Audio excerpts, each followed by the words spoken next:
Platform of achievers point. आज हम लोग स्टार्ट करने जा रहे हैं केमिकल रिएक्शन एंड इक्वेशन की वन शॉट, जो कि क्लास 10 सीबीएसई का पहला ही चैप्टर है, केमिकल रिएक्शन एंड इक्वेशंस। तो अगर हम इस रिएक्शन की बात करें या इक्वेशंस की बात करें तो ये होती क्या है, पहले इन शब्दों को ही तोड़ते हैं। केमिकल रिएक्शन का मतलब क्या है? केमिकल रिएक्शन का मतलब है कि आपकी कुछ चीजें मिल रही हैं और आपको कुछ दे रही हैं।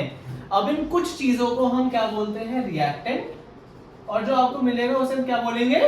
प्रोडक्ट। तो जो ये चीजें मिल रही हैं इन्हें बोलेंगे रिएक्टेंट, और जो आपको मिलेगा उसे बोलेंगे प्रोडक्ट। तो इसको थोड़ा सा हम लोग क्या कहें, इसको अगर फ्रेम करें तो क्या बन जाएगा? When chemical reactant reacts together to form product, तो आपका वो क्या बन जाएगा?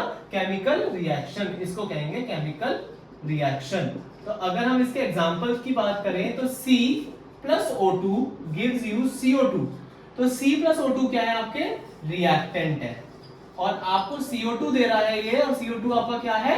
प्रोडक्ट। तो केमिकल रिएक्टेंट रिएक्ट करके आपको क्या दे रहे हैं? प्रोडक्ट्स दे रहे हैं, राइट। तो अगर हम इसकी आगे की बात करें तो केमिकल रिएक्शन एंड इक्वेशंस में सबसे ज्यादा जरूरी पता है क्या होता है कि आपको ये आइडेंटिफाई करना आना चाहिए कि LHS क्या है और RHS क्या है। अगर हम इसकी बात करें, ये हमारी साइड क्या है? LHS, और ये हमारी साइड क्या है? RHS। अब सारी बात ये होती है कि केमिकल रिएक्शन हो गई। अब हमें कैसे पता हो गई? क्योंकि कई बार केमिकल रिएक्शन बोलती नहीं है कि रिएक्शन हो चुकी है या ये करो या वो करो। केमिकल रिएक्शन होने की कुछ अपनी साइन होते हैं। साइन क्या होते हैं आपके केमिकल रिएक्शन के, या इंडिकेशंस जिनको हम कहते हैं। इंडिकेशंस क्या है कि आपका पहला इंडिकेशन है चेंज इन कलर, कि आपकी टेस्ट ट्यूब पहले रेड कलर की थी, अब रिएक्शन होने के बाद वो कैसी हो गई? पर्पल हो गई। इससे ये भी आइडेंटिफाई हो रहा है कि आपकी केमिकल रिएक्शन वहां पे हो चुकी है। दूसरा, चेंज इन ऑर्डर। ऑर्डर का मतलब क्या होता है? ऑर्डर का मतलब होता है स्मेल। पहले अलग स्मेल थी, अब और ज्यादा पंजेंट या और ज्यादा फ्रूटी या और ज्यादा हल्की स्मेल आने लगी। तीसरी चीज, ठीक है, तीसरी चीज क्या है? इवोल्यूशन ऑफ गैस, गैस का निकलना। भाई आपकी केमिकल रिएक्शन हुई, टेस्ट ट्यूब में कुछ बात हुई और उसने गैस को इवॉल्व करा दिया, ये आपकी evolution of gas. Next is change in temperature. पहले टेस्ट ट्यूब ठंडी थी, अब रिएक्शन होने के बाद टेस्ट ट्यूब क्या हो गई? गर्म हो चुकी है, या पहले गर्म थी अब रिएक्शन होने के बाद टेस्ट ट्यूब ठंडी हो गई है। तो चेंज इन टेम्परेचर। आपका एक और इंडिकेशन होता है जिसको बोलते हैं चेंज या फिर इवोल्यूशन या फिर प्रेजेंस ऑफ क्या? Precipitate, PPT. पीपीटी का मतलब क्या होता है? प्रेसिपिटेट, जिसका मतलब क्या होता है कि टेस्ट ट्यूब पे बाहर की तरफ कुछ ऐसे आपका लग जाना। इससे भी ये पता चलता है कि केमिकल रिएक्शन कहीं ना कहीं किसी ना किसी पॉइंट पे हुई। And always remember whenever you are studying, की नोट्स बनाते चलिए सो दैट आपका वो इंडिकेशन एक ये हो कि आपने कुछ पढ़ा प्लस याद रहेगा, लिखा हुआ हमेशा याद रहता है। देन आपका चेंज इन, ये सब तो चेंजेस हो गए कि आपके क्या इंडिकेशंस मिलते हैं। अब नेक्स्ट बात जो आती है, नेक्स्ट बात आती है कि भाई आपका दो तरीके की इक्वेशंस होती हैं। एक होती है बैलेंस्ड इक्वेशन, एक होती है अनबैलेंस्ड इक्वेशन। एक बैलेंस्ड है और एक अनबैलेंस्ड है। बैलेंस्ड इक्वेशन की अगर हम बात करें, बैलेंस्ड इक्वेशन क्या होती है? जहां पे LHS और RHS दोनों क्या हो? बराबर हो, उसे कहते हैं बैलेंस्ड इक्वेशन। और अनबैलेंस्ड इक्वेशन क्या कहते हैं? ना LHS RHS के बराबर है ही नहीं, उसको हम अनबैलेंस्ड इक्वेशन कहेंगे, राइट। तो जहां पे LHS RHS बराबर है वो आपकी बैलेंस्ड इक्वेशन, जहां पे LHS RHS बराबर नहीं है वो अनबैलेंस्ड इक्वेशन। तो देखते हैं, अगर एक इक्वेशन को देखते हैं। मैंने बोला C2C plus O2 gives you CO2। अब बैलेंसिंग करना सीखे, बहुत आसान तरीका, बिल्कुल टिप्स वाला तरीका है। कोई डब्बे बनाने की जरूरत नहीं है, कोई मैच स्टिक बनाने की जरूरत नहीं है। सीधा सीधा हाथ रखते चलेंगे, गिनते चलेंगे, हाथ रखते चलेंगे, गिनते चलेंगे, बस। यहाँ पे कितने C हैं? 2। यहाँ कितने C हैं? 1। पहली गड़बड़ हो रखी है भाई। जब LHS RHS बराबर करना है तो दोनों तरफ C की नंबर भी तो सही रखना पड़ेगा। तो यहाँ पे C है 1, यहाँ पे C है 2 और यहाँ पे C है 1। तो यहाँ पे क्या कर दिया? 2 लिख दिया। यहाँ पे C आपका 2 लिख दिया। यहाँ पे कितने O हैं? 2। यहाँ कितने O हैं? 4, क्योंकि 2 और 2, क्योंकि जो यहाँ लगा होता है वो इसके लिए भी होता है और इसके लिए भी होता है। तो यहाँ पे एक जगह तो भाई यहाँ पे तो 2 है और यहाँ पे क्या है 4, तो यहाँ पे क्या हो जाएगा आपका भाई, यहाँ पे मुझे 2 लगाना पड़ेगा क्योंकि 2 2 जब 4 हो जाएगा। अब फिर गिनते हैं, गिनती का खेल है पूरा, आप जितना गिनती सही करोगे उतने ये सही होते चलेंगे। 2C 2C 4O 4O, hence balanced. तो सीधा कॉन्सेप्ट होता है कि अगर आपको बैलेंस करना है तो आपको कार्बन और ऑक्सीजन जो भी एलिमेंट्स हैं उनको प्रॉपर तरीके से काउंट करना होगा, सो दैट काउंटिंग की वजह से आपको कोई और दिक्कत ना हो। एक और एग्जांपल ले लेते हैं जरा, एक एग्जांपल ये थोड़ा बड़ा ले लेते हैं हम लोग, 2Na या Na ले लेते हैं केवल, Na plus H2O gives NaOH plus H2, ये दिया हुआ है। अब यहां पे कितने Na है 1, यहां कितने Na है 1, यहां कितने H है 2, यहां कितने H है 3, अब 3 H है, मतलब कुछ तो अब तिगड़म लगानी पड़ेगी जिसकी वजह से ये इन टोटलिटी सही बैठ जाए। तो आपका मैंने यहाँ पे क्या कर लेता हूँ, फिलहाल एक काम कर लेते हैं, यहाँ 2 लगा देते हैं, देखते हैं फिर। यहाँ कितने Na है 1, यहाँ कितने Na है 1, यहाँ कितने H है 4, यहाँ कितने H हो गए 3, चलो यहाँ भी लगा देता हूँ। कितने Na है 1, यहाँ कितने Na है 2, यहाँ कितने H है 4, यहाँ कितने H है, अब कितने हो गए 2H और ये 4, गुड। अब बैलेंस हो गया, 2O है 2O है, तो hence balance LHS equals to, तो काम ही हमारा क्या होता है LHS RHS को बराबर करना, मेन वर्क है आपका LHS और RHS को बराबर करना। अगर आप LHS RHS को बराबर नहीं करेंगे then it will be difficult, और पता ही नहीं चल पाएगा कि केमिकल रिएक्शन हुई भी तो आपकी कहां जाकर के अटक गई है, कहां जाकर के नहीं अटकी।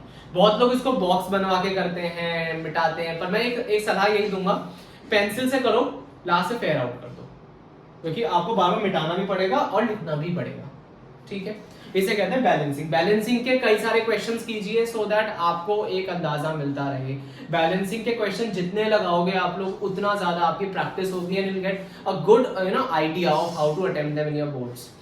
देन नेक्स्ट अगर हम टॉपिक की बात करें तो नेक्स्ट टॉपिक हमारा क्या आता है, types of chemical reaction. Types की बात करेंगे केमिकल रिएक्शन की, कि केमिकल रिएक्शन के टाइप्स कितने होते हैं। केमिकल रिएक्शन के टाइप्स की अगर हम बात करें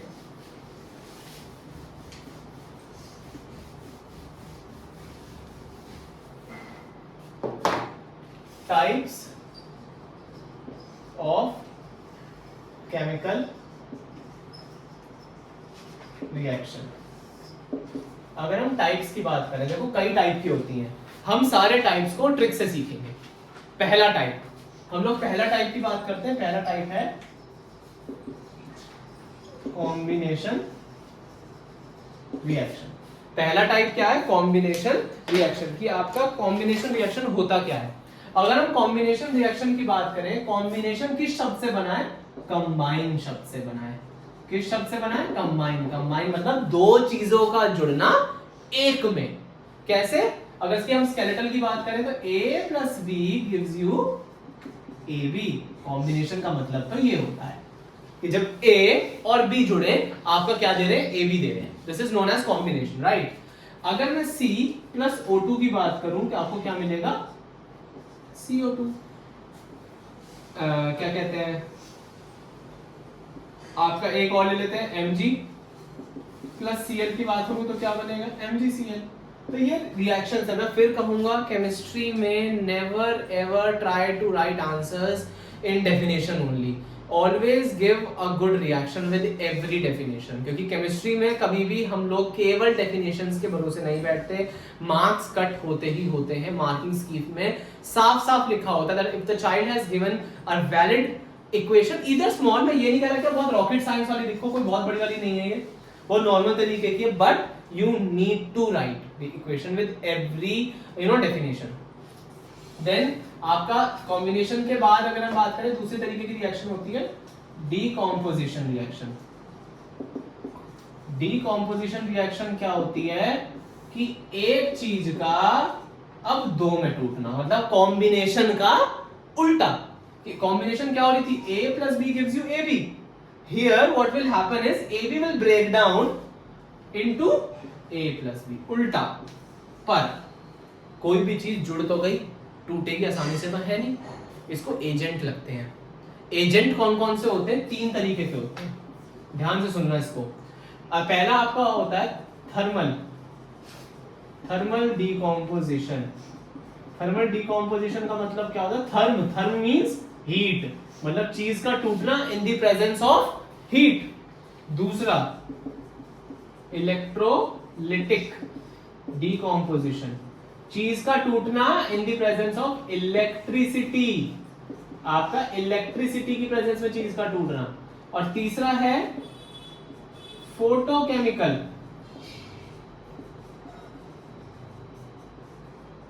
डिकम्पोजिशन, मतलब फोटोकेमिकल का मतलब चीज का टूटना इन the presence of light. Photosynthesis, आप देखते हो फोटोसिंथेसिस में यही तो होता है। तो थर्मल, इलेक्ट्रोलिटिक, फोटोकेमिकल। अगर मैं बोलूं C+O2 gets breakdown in the presence of this, अब ये साइन क्या है? ये ट्राइंगल साइन होता है, साइन ऑफ हीट। इस ट्राइंगल का मतलब होता है हीट। तो हीट में टूटा CO2, कौन सी तरीके की रिएक्शन हो गई? Thermal decomposition reaction. तो इसी तरीके से आपको तीनों की डेफिनेशंस और तीनों की रिएक्शंस कंठस्थ होनी चाहिए। नेक्स्ट हम बात करते हैं आफ्टर थर्मल, हम लोग बात करते हैं दूसरा इलेक्ट्रोलिटिक को कर लेते हैं। जैसे आपका H2H2O है, आपका क्या करा है? इलेक्ट्रोलिटिक वाली बात कर रहे हैं हम लोग, इलेक्ट्रोलाइटिक वाली। ये किसमें टूटेगा? 2H2 plus O2। तो 2H2O breaks down into 2H2 plus O2, ये आपका ये चीज होगी। देन आपका AgCl ले लेते हैं हम लोग इसके फोटोकेमिकल के लिए। 2AgCl2 किसमें टूटेगा? 2Ag प्लस Cl2, ये कौन सा हो गया आपका? फोटोकेमिकल। तो हर चीज की, और इनकी डेफिनेशंस भी सिंपल है। क्या हो जाएगा? when a reactant breaks down into 2 or more products in the presence of heat, in the presence of electricity, in the presence of light। 3 definition clear हो गई। तो पहली डेफिनेशन क्या हो गई? थर्मल डिकम्पोजिशन की the breakdown of single reactant into 2 or more products in the presence of heat is known as thermal decomposition। एक reaction लिख दो। Then दूसरी, the breakdown of single reactant into 2 or more products in the presence of electricity, दूसरी reaction लिख दो, it is known as the electrolytic decomposition. तीसरी, in the breakdown of single reaction into 2 or more product in the presence of light, photochemical reaction. ये आपकी ये reaction. तो 1 2 3 तीनों चीज क्लियर है। विदाउट डेफिनेशन हमें इन्हें नहीं छोड़ना, बोर्ड्स में मार्क्स कटेंगे ही कटेंगे। नेक्स्ट बात आपकी आती है, नेक्स्ट तरीके की रिएक्शन की बात करते हैं। ये तो 2 तरीके की हो गई। तीसरी तरीके की रिएक्शन की बात करते हैं जिसका नाम है डिस्प्लेसमेंट रिएक्शन। डिस्प्लेसमेंट रिएक्शन, तीसरी तरीके की रिएक्शन है डिस्प्लेसमेंट रिएक्शन।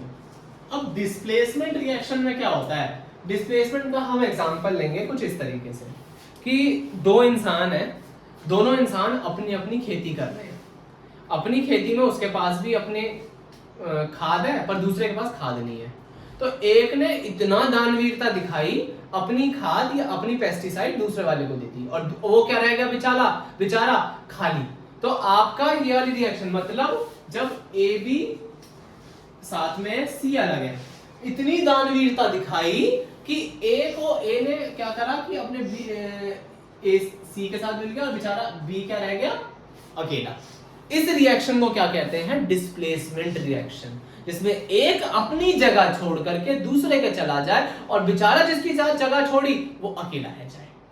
तो it is basically reversible reaction, जब रिवर्स चीज हो रखी है, राइट। तो इसमें अगर हम बात करें Zn प्लस HCl क्या हो जाएगा? इसको इसके साथ छोड़ दो, ZnCl2 हो जाएगा, क्योंकि बैलेंसिंग भी करनी होती है, प्लस H2, ठीक है। Mg plus H2SO4, H2SO4 is sulphuric acid, और HCl क्या था? Hydrochloric acid. तो Mg प्लस SO4 क्या हो? Mg प्लस H2SO4 क्या हो जाएगा? MgSO4 plus H2।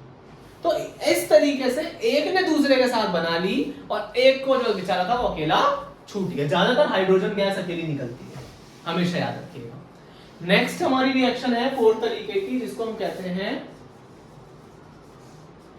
Double displacement reaction. Double displacement reaction. Double displacement क्या होता है, हमारे स्कूल्स में होता है वो। जैसे आप लोगों का फाइनल्स का टाइम चल रहा है, या हाफ ईयरली का टाइम चल रहा है, या प्री बोर्ड्स का टाइम चल रहा है। आपका क्या हुआ, आपके दो सेक्शन है, सेक्शन ए और सेक्शन बी। सेक्शन ए में तुम्हारी जो टीचर है वो दोनों सेक्शन में सेम टीचर्स पढ़ाती हैं। तो सेक्शन ए में बायो का सिलेबस खत्म हो चुका है और सेक्शन बी में केमिस्ट्री का सिलेबस खत्म हो चुका है। अब उन्होंने कहा कि यार हम दोनों ही हैं जो बायो केमिस्ट्री पढ़ाते हैं, तो मैम आप मेरी क्लास में आ जाओ, मैं आपकी क्लास में आ जाती हूँ। तो इससे क्या होगा, आपका सिलेबस यहाँ हो गया तो मैं करा लूंगी अपना सिलेबस, आपका वहां हो गया तो आप करा लेना। ठीक है, तो मतलब इसमें क्या हो रहा है, double A B plus C D. A किसके साथ जाएगा बेटा, डी के साथ, और बी किसके साथ जाएगा, सी के साथ। तो एक ने दूसरे के साथ बना ली और दूसरे ने पहले वाले के साथ बना ली। एक एग्जांपल लेते हैं, MgCl प्लस NaOH ले लो, मैग्नीशियम क्लोराइड और सोडियम हाइड्रोक्साइड ले लिया हमने। क्या होगा, Mg बना लेगा इसके साथ, Na बना लेगा इसके साथ, MgOH प्लस NaCl। और बच्चों को लर्न करने में भी ये दिक्कत होती है, मुझे समझ नहीं आता कि आप लोग नॉर्मल एरो बना के क्यों नहीं करते। एरो बना के कीजिए, एरो बनाकर कभी भी एरर नहीं आ सकता। एरर मिटाने का तरीका ही एक है, एरो से करिए। डॉटेड एरोस बना दीजिए, कोई दिक्कत नहीं है, इस तरीके से बना दो कि जैसे कि भाई आप इंडिकेशन अपने लिए कर रहे हो, सो दैट आपका आंसर गलत ना हो। ठीक है, ये बात आप याद रखिए, ये चीज आपको पता होनी चाहिए। ये हो गई डबल डिस्प्लेसमेंट रिएक्शन, जब एक ने दूसरे के साथ, दूसरे ने पहले वाले के साथ बना ली। तो इससे क्या होता है कि एक ने दूसरे के साथ बना करके उसका भला कर दिया, दूसरे ने पहले वाले के साथ बना करके उसका भला कर दिया। तो ये फिर भी फेयर इनफ रिएक्शन है, इसलिए इसको डबल डिस्प्लेसमेंट रिएक्शन कहते हैं। इसलिए शब्द डबल यूज हुआ है यहाँ पे, कि डबल का मतलब ही ये है। देन नेक्स्ट तरीके की रिएक्शन की बात करते हैं। नेक्स्ट तरीके की रिएक्शन क्या है, आपकी एक्सोथर्मिक एंड एंडोथर्मिक। वो भी हम ट्रिक से याद करेंगे, जैसे ये भी ट्रिक से याद करेंगे। एक्सोथर्मिक और एंडोथर्मिक रिएक्शन के बारे में अब 5 ही तरीके की आ रही है, exothermic reaction and endothermic reaction. Exo and endo, देखो वर्ड्स के साथ खेलो। वर्ड्स के साथ खेलने का क्या मतलब है कि एक्सो, एक्सो मतलब exit, endo, endo means entry, exo मतलब हीट का निकलना, और थर्म, देखो थर्म का मतलब क्या होता है, हीट। तो अभी इससे अपना डेफिनेशन बना लो। एक्सोथर्मिक रिएक्शन कौन सी होती है, in which heat is evolved, और एंडोथर्मिक क्या होती है, in which heat is absorbed, heat का एब्सॉर्ब होना और हीट का निकलना। पर अब भी ये आंसर गलत है जब तक हम इसमें रिएक्शन ना लिखें। रिएक्शन अगेन इंपॉर्टेंट है, एक्सोथर्मिक की भी और एंडोथर्मिक की भी। तो हमने एक रिएक्शन ले लेते हैं, CH4 प्लस हमने लिया आपका 2O2 gives you CO2 plus आपका 2H2O plus heat is evolved. अब ये देखते ही बच्चे को पता चल जाता है, कई बार ऐसे भी लिखी आती है रिएक्शंस, आपको ये दे दिए नाम और पूछ रहे हैं identify the type of reaction. तो यहाँ पे आइडेंटिफाई कर लोगे, डबल डिस्प्लेसमेंट यहाँ आइडेंटिफाई कर लोगे, डिस्प्लेसमेंट है। अब ये साइन देखते ही आंख बंद करके आप बता सकते हो कौन सी रिएक्शन है ये, एक्सोथर्मिक रिएक्शन। बिकॉज जस्टिफिकेशन लिखो, because heat is getting evolved, as simple as that. अगर हम एक एग्जांपल ले लें, Mg plus O2 gives MgO plus heat, heat is absorbed, मतलब आपका एंडोथर्मिक रिएक्शन है। तो heat is getting evolved here, heat is getting absorbed here. ये डिफरेंस है, सीधा सीधा जैसा नाम वैसा काम। नेक्स्ट बात जो आती है आपकी, नेक्स्ट चीज जो आती है यहाँ पे, ये बात तो छोटी मोटी चीजें हैं। नेक्स्ट चीज आती है ऑक्सीडेशन और रिडक्शन की। ऑक्सीडेशन रिडक्शन याद करने का तरीका सिखाता हूं। एक काम करते हैं, पूरे बोर्ड में लिखते हैं इसको, ऑक्सीडेशन रिडक्शन को। देखिए सबसे इंपॉर्टेंट चीज है ये, और आगे तक 11th 12th में आप केमिस्ट्री लेंगे तो ऑर्गेनिक हर जगह आपको बहुत बार ऑक्सीडेशन रिडक्शन का नाम देखने को मिलेगा। तो अब हम बात करते हैं ऑक्सीडेशन की। पहले तो ये नंबर था 6, तो ऑक्सीडेशन और एक है रिडक्शन। ऑक्सीडेशन याद करने की ट्रिक याद कर लो, ओला, ओला कैब होती है ना वैसी OLA, O for oxidation, L for loss of electron, and where does it take place? It takes place at A for anode. तो ओला से याद हो गया कि in the case of oxidation loss of electron takes place and it takes place at anode. तो loss of electron हो रहा है और कहां हो रहा है? एनोड पे। इसी का उल्टा R G C, R for reduction, G for gain of electron and C for cathode. कि आपका in the case of reduction gain of electron takes place and it takes place at cathode. तो आपका इसकी और definition क्या हो जाएगी? Addition of oxygen, oxygen का जुड़ना, यहां पे क्या हो जाएगा? Removal of oxygen. Reduction, reduction का मतलब कम करना, रिड्यूस करना, तो रिमूवल ऑफ ऑक्सीजन। यहां पे क्या हो जाएगा? आपका रिमूवल ऑफ, जब ऑक्सीजन जुड़ रही है तो हाइड्रोजन निकलेगा, तो रिमूवल ऑफ हाइड्रोजन, यहां पे एडिशन ऑफ हाइड्रोजन। बट अभी भी यह आंसर इनकम्प्लीट है जब तक हम इसमें क्या ना लिखें? एक रिएक्शन। एक रिएक्शन लिखना इज वेरी इंपॉर्टेंट। तो हमने क्या करा? CU ऐसे कर लेते हैं, Cu plus O2 gives 2Cu plus O2 gives 2Cu। क्या हो रहा है? ऑक्सीजन जुड़ रहा है ना, तो आपका ऑक्सीडेशन। यहाँ पे अगर हम दूसरे की बात करें तो आपका क्या हो जाएगा? N2Na प्लस H2, आपका रिड्यूस हो रहा है, मतलब आपका यहाँ पे हाइड्रोजन जुड़ेगा और ऑक्सीजन हट जाएगा, तो 2NaH। ठीक है, पर ये बात अभी खत्म नहीं हुई है, एक चीज और समझनी है इसमें। वो एक चीज और क्या समझनी है? आपको ये समझनी है कि आपका ऑक्सीडेशन और रिडक्शन में, दोनों में जब एक साथ हो, जब ऑक्सीडेशन और रिडक्शन एक साथ हो रहे हो, तो उसको क्या कहेंगे? आपका रिडॉक्स रिएक्शन। जब ऑक्सीडेशन और रिडक्शन दोनों एक साथ हो रहे हो, when oxidation and reduction both takes place simultaneously, जब एक साथ ऑक्सीडेशन भी हो रहा हो, रिडक्शन भी हो रहा हो, उस रिएक्शन को हम क्या कहते हैं? Redox reaction. When the oxidation and reduction both takes place simultaneously. तो इसके एक एग्जांपल लिख लेते हैं, यहां लिख लेते हैं, कोई दिक्कत नहीं है। CuO प्लस H2 क्या बन जाएगा आपको? Cu plus H2O।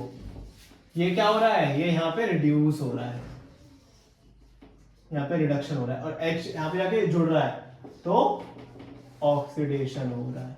और जब पूरा एक साथ हो, तो पूरे एक साथ को हम क्या बोलेंगे? Redox reaction. जब पूरा ही एक साथ हो रहा हो, उसको बोलेंगे redox reaction. And oxidation and reduction both takes place simultaneously, इसको हम बोलेंगे ऑक्सीडेशन। तो अब यहाँ पे एक चीज और हमारी एक्स्ट्रा आती है कि ऑक्सीडेशन कराने वाले एजेंट्स को क्या बोलते हैं? तो ऑक्सीडेशन जो एजेंट्स कराएं उनको बोलते हैं ऑक्सीडाइजिंग एजेंट्स। जो ऑक्सीडेशन कराएं वो क्या कहलाएंगे? Oxidising agent. जो रिडक्शन कराएं वो क्या कहलाएंगे? Reducing agents. तो आपको याद रखना है ऑक्सीडाइजिंग एजेंट्स क्या है? जो ऑक्सीडेशन कराएं। रिड्यूसिंग एजेंट्स क्या है? जो रिडक्शन कराएं। राइट। देन हमारा इस चैप्टर की सीरीज का लास्ट टॉपिक जो है वो है आपका कोरोजन एंड रेंसिडिटी। तो हालांकि बहुत स्कूल्स में टॉपिक कराया नहीं जा रहा है, बट मेरे हिसाब से हम लोगों को कर लेना चाहिए, क्योंकि ये टॉपिक से भी बोर्ड में क्वेश्चन देखने को मिल सकते हैं। तो last topic of this chapter is का कोरोजन एंड रेंसिडिटी। देखो, पहले हम लोग कोरोजन पढ़ते हैं, फिर रेंसिडिटी पढ़ेंगे। कोरोजन का मतलब क्या होता है? चीज का जंग लग जाना, किसी चीज पे जंग लग जाना। अगर आयरन पे लगेगा तो रस्टिंग कहलाएगा, और कॉपर पे भी हो जाता है, आपका जंग लग जाती है, तो उसको हम कोरोजन कहेंगे। द कोरोजन है क्या? The process of degradation of metal is known as corrosion. जब मेटल डिग्रेड हो या the process of